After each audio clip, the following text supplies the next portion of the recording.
What's going on, everyone? It's Sculpts Collects here, season. and I would just like to say welcome to my channel. And for my first official review, we will be taking a look at the Revoltech Amazing Yamaguchi Batman Beyond. I also got the bonus accessory with this, but more on that later and where I got it from. I just want to start off by saying I didn't know much about Terry McGinnis' interpretation of Batman, but this gave me the reason to do some research and watch the show from the early 2000s. It's Sculpts season. It's Sculpts season.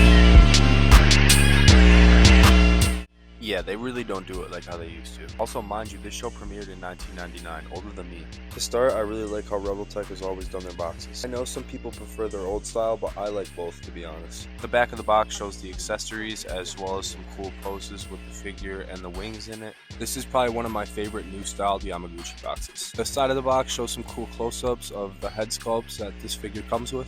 I'll be honest, when this figure was first announced, I didn't know if I wanted him in my collection, but I'm really happy that I picked this guy up. And I picked this figure up off of ForestMori.com. This is their Instagram page. Please make sure to go give them a follow. And like I just showed, you can find them on Instagram or search up their site like this. They have a huge variety of import figures to Mayfex, SH Figure Arts, Yamaguchi, and even model kits. If you want this Revoltech Batman Beyond, I'd highly recommend getting it off ForestMori.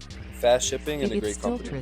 Now let's get the figure out the box. Revoltech is just another one of those companies that presents the figure right out the box so perfectly. Now even in the tray with it just sitting like this, it looks insane. After getting the plastic tray off, you get the instructions which come with every Yamaguchi figure. Now right out of the box, the figure has so much detail with the red and it feels amazing. Honestly, I fucking love this thing. The white belt gives a great accent to the entire figure. It's really glossy too, gives it a nice futuristic look. But before we get into the figure, let's take a look at its accessories. Now here are the wings. These are really dope and they're painted with a nice metallic red. Now on the upper end of these wings, they are bendable, giving you even more range to pose these wings super dynamically. But don't bend them the outer way as they can only bend inward. Next we got the batarangs, and these also have a nice metallic red painted on them. Next, the flame effect for the boots when he's flying. The head sculpts for this figure are actually really elite. This is the angry head sculpt. He's got like a grin too, it's pretty dope.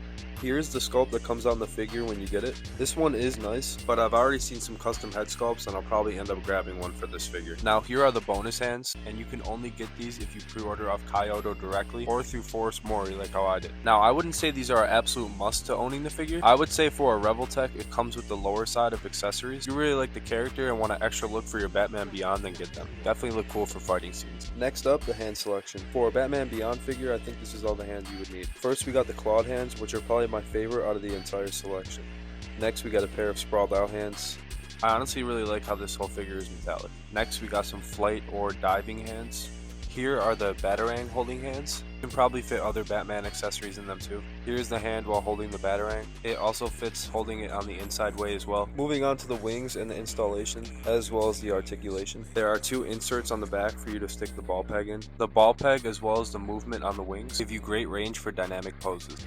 And a lot of people may not like the design because it doesn't look exactly like the show, but I really love it. I personally collect comic figures of Batman and Marvel, so he'll fit perfect in my collection. Lastly, let's go over the engineering and articulation. He can look up very well, this will be good for flight poses, and he can look down about this much without using the neck articulation. Now if you collect Revoltech, you should know how they're coming with their articulation. I feel like Revoltech every year is just finding a way to outdo themselves. He can move side to side with ease. Shoulders move way past 90 degrees and have great 360 rotation. The elbows have great range as well. There's a great bicep swivel and 360 on the wrist. I also think that most Revoltechs going forward into 2026 are gonna have even better articulation somehow. There's also a nice swivel and hinge, giving you more movement and range for some dope poses. He can cross his arms around his body with pretty much no issue. I know with some Revoltechs that the arms will fall off really easy, but I don't see that at all with this one. He can do the same thing behind him as well. Now moving on to his ab crunch, the torso is kind of made up of 4 pieces. There is the upper torso, the ab section, as well as the lower torso below the belt. The ab crunch is really nice. Gives you a lot of range for some really cool dynamic crouch poses. Now a lot of people might have issues with this next part. My copy, the belt kind of moves around a lot, but you can put it right back into place real easily. There's a nice thigh cut here and good swivel. There's also a bit of an inner thigh swivel giving you more movement. The crotch piece on this figure also is soft rubber plastic, so it gives you real good movement in the legs. The knees also give you a great range and go all the way to the back to kick his own butt. So much free range on this figure, I'm so glad I picked it up. The boot swivels on a ball peg gives you great side to side rotation. There's a nice swivel on the ankle as well as the toe hinge. And here are some size comparisons. I technically own 3 official Revoltechs, the Spider-Man 2.0 and the Deku reissue. Here is Beyond next to the AC Toys Ultron. He scales very well with most Revoltech figures. Here he is next to Mafex 2099, as well as the InArt 112 Dark Knight figure. And lastly, here he is next to my custom Marvel Legends Emperor Dr. Doom. It's the Stiltra figure if you didn't already know. Let me know if I should do a video on him as well. Like all Revoltech figures, he comes with the traditional stand as well as some extra joints and swappable stand pieces. Now the only thing I have left to do is get this guy posed up in the shelf. And let me show you guys where I put him. So this shelf is kind of like my miscellaneous shelf. My friend's actually giving me another D12 and I'll be able to have a full DC section as well as an anime one. If you're not already, make sure to go follow me on Instagram at Stiltra Collects on all platforms and make sure to subscribe for more reviews. Been your boy Stiltra and peace.